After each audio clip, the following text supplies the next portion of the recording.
Hola, bienvenidos al podcast de Beck Advisors, donde compartimos información sobre noticias, eventos y análisis de lo que está pasando en el mundo de las finanzas, la economía, las inversiones y los mercados en general.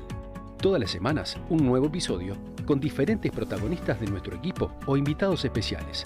En Beck Advisors, nuestro objetivo es acercar a nuestros clientes las alternativas más convenientes para lograr sus objetivos financieros.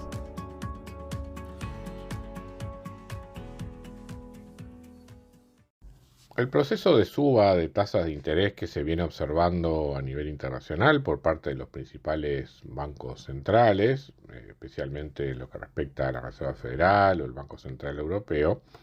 ha tenido consecuencias negativas en el mercado accionario. Y esto se origina en que se espera que en un contexto de suba de tasas de interés reales, donde éstas eventualmente se vuelvan positivas y luego fuertemente positivas, las valuaciones de las empresas se van a ver negativamente afectadas en la medida que los flujos futuros de ganancias son descontados a una tasa real más alta. Si bien esto es así, no todos los sectores responden de la misma manera a este proceso de suba en las tasas de interés. Obviamente, las empresas que tienen expectativas de ganancias más diferidas en el tiempo son más negativamente afectadas, pero por otro lado, hay sectores de la economía en los cuales sus ingresos están correlacionados positivamente con el proceso de tasas de interés y por lo tanto en este proceso, en este contexto de política monetaria restrictiva, podrían verse beneficiados de ello. Este es el caso del sector financiero, un sector que justamente había sido fuertemente castigado durante los años de muy bajas tasas de interés que se vivieron luego de la crisis de 2008-2009, no solo por lo que sufrieron los bancos en sí durante esa crisis financiera, sino porque todo el largo periodo de bajas tasas de interés que se vivió durante la década pasada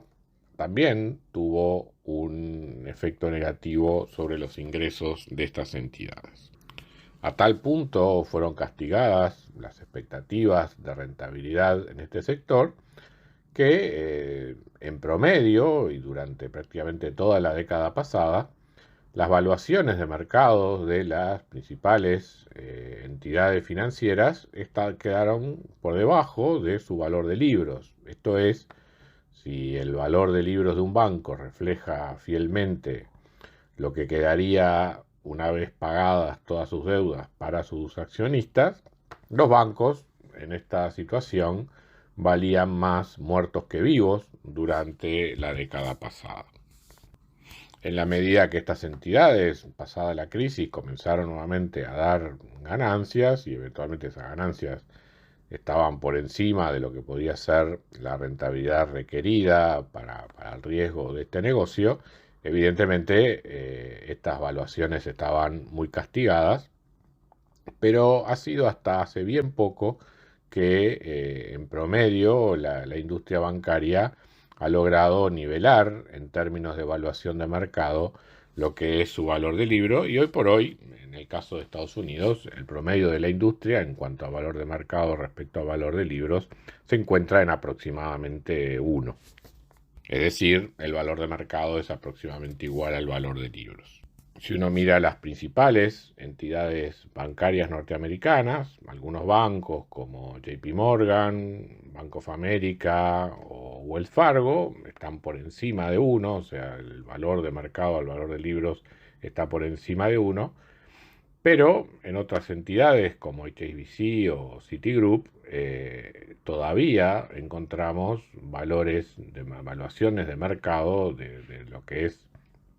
el capital accionario de estas empresas por debajo de su valor de libros. ¿Qué puede pasar con esta industria en un contexto de suba de tasa de interés? Bueno, en la medida en que este proceso de esta política monetaria contractiva no lleve, por ejemplo, a la economía norteamericana a una depresión profunda que eventualmente afecte la calidad de los activos de los bancos, estos en general deberían verse favorecidos por este proceso de suba de tasas de interés. Tengamos en cuenta que a partir de la crisis de 2008-2009, la Reserva Federal ha comenzado a remunerar los depósitos del sistema bancario en el Banco Central, en la Reserva Federal, a la tasa, justamente a una tasa relacionada con la tasa de política monetaria. Como la liquidez de los bancos tras esa crisis de 2008-2009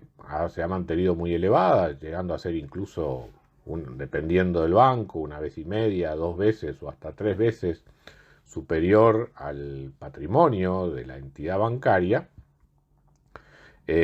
un proceso de suba de tasas como el que hemos estado viendo durante este año,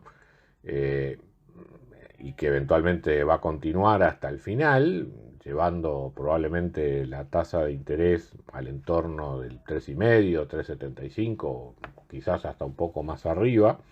pero pensando que probablemente este año termine entre 3,5 y 3,75% la tasa de la Fed, eso implica para muchas entidades bancarias un aumento en la rentabilidad sobre su patrimonio de 4, 5, 6 o eventualmente hasta 7%, 7 puntos porcentuales adicionales de rentabilidad sobre el capital, dado el efecto de esta política monetaria.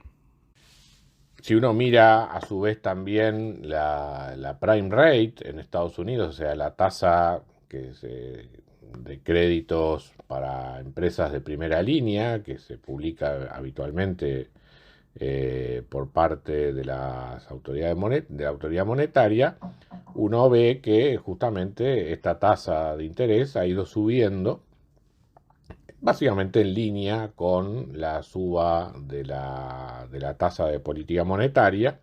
mientras que lo que pagan los bancos por sus depósitos prácticamente sigue siendo cero, o sea, la mayor parte de los depósitos de las entidades bancarias siguen siendo depósitos a la vista,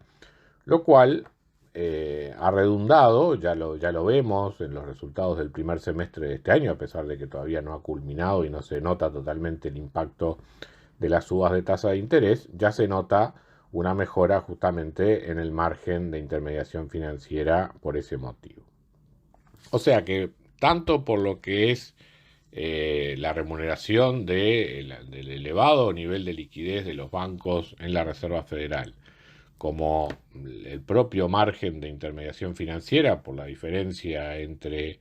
lo que los bancos obtienen por sus préstamos y lo que pagan por sus depósitos, todo ello se ha visto favorecido en este contexto de suba de tasas. Sin embargo, algunos analistas ven con preocupación al sector bancario, pensando que eventualmente la rentabilidad se vea castigada si la economía norteamericana entra en una situación de recesión. Y algunos han hecho notar que si uno compara los resultados de estos 2 primeros trimestres de 2022 con el mismo periodo de 2021, de hecho, los bancos son uno de los sectores donde se observa la mayor caída en las ganancias respecto del mismo periodo del año anterior. Pero eso se debe a una serie de factores que debemos separar de lo que venimos analizando hasta el momento. Una de las principales razones por las cuales en algunas entidades bancarias ha habido menores resultados en 2022 con respecto a 2021 es por una caída en la actividad de banca de inversión, especialmente en los bancos más grandes, en los cuales el negocio de banca de inversión es un componente importante de los ingresos y de hecho durante la década pasada había sustituido buena parte de lo que se obtenía por el negocio más tradicional de captación de depósitos y otorgamiento de créditos. Esa parte se ha visto perjudicada por un menor nivel de colocaciones, menor actividad en los mercados bursátiles durante este año 2022. Otro elemento que equivocadamente se ha relacionado con un clima de recesión es el aumento de previsiones, o sea, los cargos que realizan las entidades financieras como para prevenir pérdidas en la cartera de créditos. Esos cargos por previsiones aumentaron significativamente en un volumen importante entre los primeros 6 meses de 2022 comparado con 2021. Esto también se ha visto como un elemento asociado a un clima de recesión, pero esa interpretación es ciertamente equivocada, dado que el motivo por el cual ha habido mayores cargos de previsiones en este primer semestre de 2022 comparado con 2021, es que en 2021 se habían hecho muchas reversiones de previsiones. ¿Por qué es esto? Porque en 2020, cuando se inicia la pandemia y las economías entran en una profunda recesión como consecuencia de las medidas de contención adoptadas justamente para combatir la epidemia del coronavirus, los bancos en todo el mundo, en particular en Estados Unidos, pero eso es un fenómeno que se observó a nivel internacional, los bancos aumentaron mucho sus previsiones, precisamente esperando ver castigadas sus carteras por la recesión que eventualmente estaría provocando y que efectivamente provocó el COVID. Pero una vez transcurrida y adaptada las economías a la situación de emergencia generada por esta pandemia, lo que se vio es que realmente los bancos habían constituido reservas por previsiones de manera excesiva durante el año 2020, y de allí que los reguladores admitieran que las entidades bancarias durante 2021 extornaran buenas parte de esas previsiones. Entonces, cuando ahora en 2022 comparamos con el primer semestre de 2021, claramente estamos comparando una situación donde se generan normalmente previsiones dado el crecimiento de la cartera y las condiciones generales de la economía, contra un periodo anterior en el cual de manera extraordinaria se había hecho un estorno de previsiones por exceso de constitución que venía de antes. Este es ciertamente un efecto transitorio que habrá de ir desapareciendo en los próximos meses, y por lo tanto es muy probable que desde el tercer trimestre, quizás, y ya más seguramente en el cuarto trimestre de este año, veamos variaciones positivas en los resultados de las entidades financieras respecto del año pasado. Entonces, volvemos a lo del principio y en modo de conclusión, en la medida que no tengamos una economía norteamericana en particular, mundial en general, hundida en una depresión en este contexto de política monetaria restrictiva, cosa que no parece probable, esta situación de este contexto actual de política monetaria restrictiva debería dejar a las entidades financieras como uno de los ganadores durante esta particular coyuntura que vive la economía mundial. Muchas gracias a todos por escuchar otro episodio del podcast de Beck Advisors. Te invitamos a compartir este podcast con tus amigos, colegas, dejarnos tus comentarios o reviews y seguirnos en nuestras redes sociales Instagram, Twitter, LinkedIn y también nuestro canal de YouTube. Visítanos en nuestro sitio web beckadvisors.com para leer nuestros informes, reportes y conocer más sobre nosotros. Hasta una próxima entrega y muchas gracias.